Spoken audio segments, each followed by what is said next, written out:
you've probably read Measure What Matters, maybe watched a TED Talk, maybe that famous Google OKR video, or even Perdoo's own OKR crash course right here on YouTube. So you've got the basics of OKR covered, and then it's time to put that knowledge into action. Implementing OKR may be daunting at first, but it's actually where the magic begins. At Perdoo, we've helped thousands of organizations successfully implement OKR. We've seen what works and what doesn't. So today, I'll share 7 requirements for a successful organization-wide OKR implementation.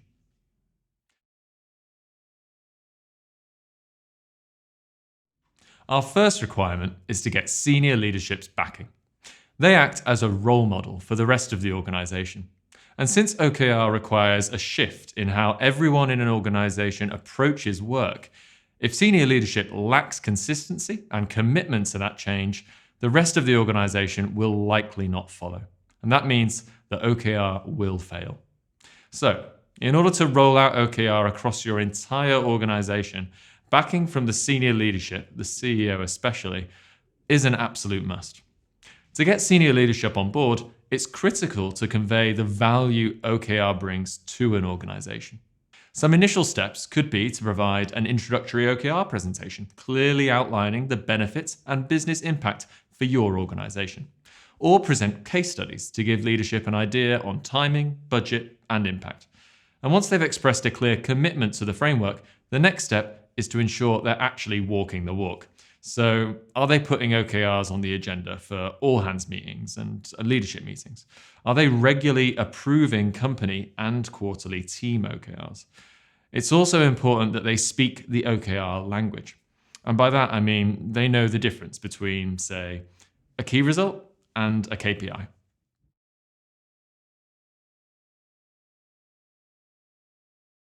While getting senior leadership buy-in is critical, your people are the ones actually driving execution. So the second requirement for a successful OKR implementation is to get buy-in from the rest of the organization. Some people will embrace OKR with open arms, but you might face resistance from others. They either don't see the benefit of using such a framework or see it as just one more thing to do, and that is a fair concern. But at this point, it's important to highlight what's in it for them and the organization as a whole. If you're working with a software like Perdoo, your people have full access to the organization's strategy and the goals, both OKRs and KPIs, that'll deliver it.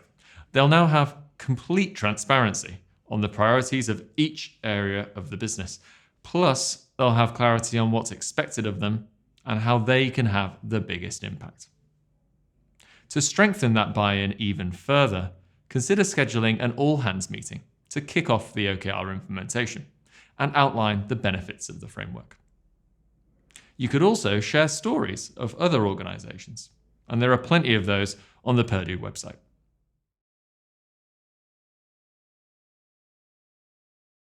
The third requirement for a successful implementation is to define your rollout approach.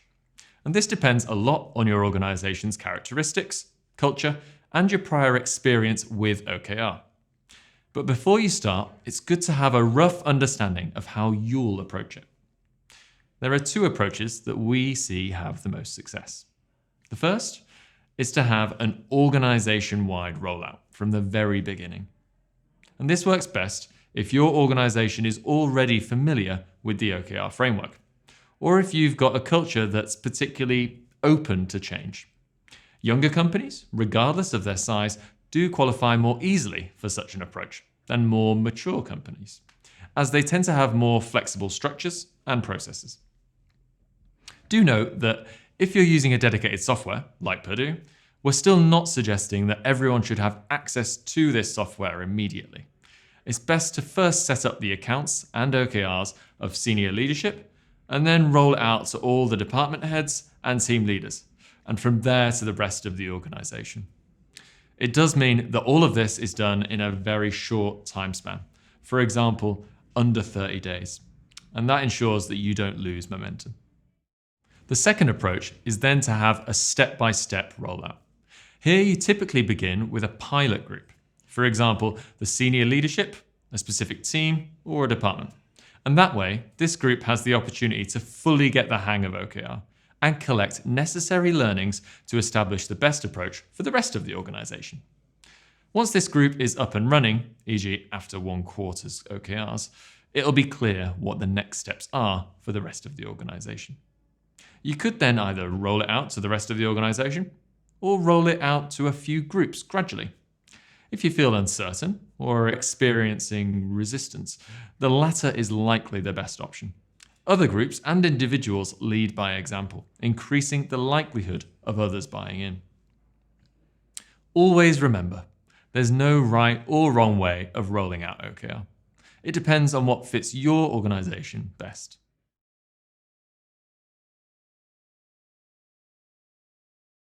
The fourth requirement is to appoint an ambassador, and this one's a biggie. By implementing OKR, you're driving positive change within your organisation. And whether you're new to OKR or are seasoned users, we recommend nominating an ambassador to spearhead that change. The ambassador takes on the role of an internal OKR expert with responsibilities that revolve around mentorship and management. OKR isn't a set it and forget it type of framework. Instead, it needs to stay front and center at all times to be able to yield success for your organisation. Plus, in the beginning, it will take time to get right, so having a dedicated person overlooking that process can make a world of difference.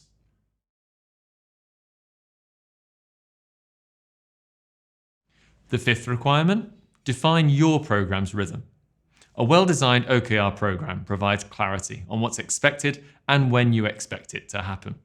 That means defining cadences and timeframes, as well as how often you'll check in or review progress. Just getting started with designing your OKR program, we actually have this neat template you can use to create the perfect OKR program for your organisation. Once it's ready, you can then share it with your organisation to ensure they know what's expected of them and when.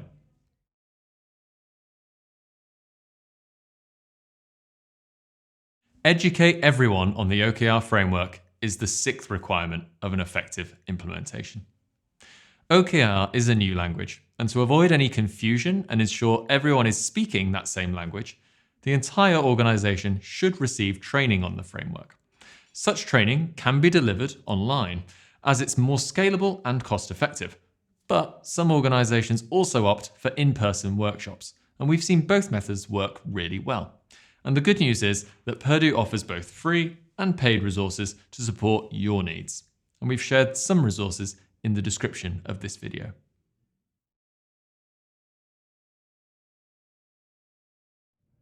The final requirement for a successful OKR implementation is to really train your OKR muscle. Once your teams and people are up to speed with the OKR framework, it's essential to put that knowledge into practice. Writing great OKRs can be challenging, especially if no one in the organisation has defined OKRs or goals for their work before. But look at it as a muscle. Train it and you'll quickly get better. To increase the pace at which you're able to deal with this learning curve, we'd recommend letting teams and departments sit together to review their OKRs and give feedback to each other.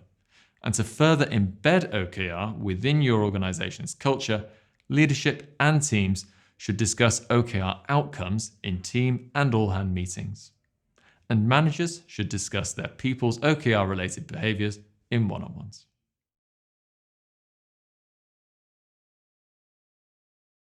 So the key theme here is to keep it simple. These requirements may feel like a lot to take in at one go, but we can guarantee that the OKR framework is simple, flexible, and forgiving. It comes with a set of best practices to ensure its success. But once you get the hang of it and you make it your own, it'll become second nature and will only get better. If anything, remember this: get that buy-in, assign an ambassador, and plan your process and program. Then introduce and educate, and put OKR into practice. Best of luck with your implementation.